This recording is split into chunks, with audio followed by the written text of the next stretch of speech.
Two monks' conversation. Story 1. Once two monks were traveling.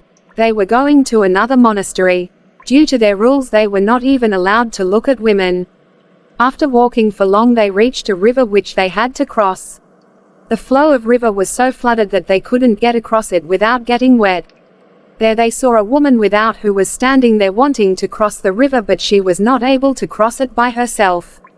One of the monks saw that, and without thinking much, he carried her on her shoulders and took her to other side of the river.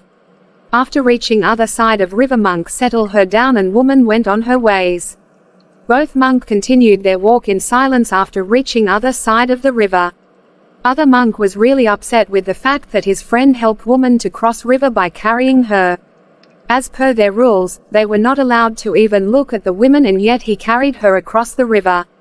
After walking for a while, other monk couldn't stand this thought anymore, so he asked his friend, "We are not allowed to even look at woman, but yet you carried her across the river." Monk smiled and replied, "I left that woman when we crossed the river. Are you still carrying her?" Story 2. Once there was monk in China who was very serious Dharma practitioner. One day he came across something which he couldn't understand, so he went to his master and asked. After hearing his question, his master laughed and kept on laughing. Even when master walked away, he was still laughing. Young monk got very disturbed by the reaction of his master. For next few days he couldn't sleep or eat. At last he went back to master and told him how disturbed he was because of his laugh. When master heard this, he said to him, "You are worse than a clown." Listening to this shocked the young monk, and he asked his master, "Sir, why you say such a thing? How can I be worse than a clown?"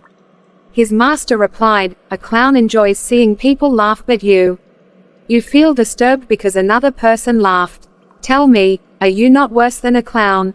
Hearing this, young monk began to laugh and felt enlightened.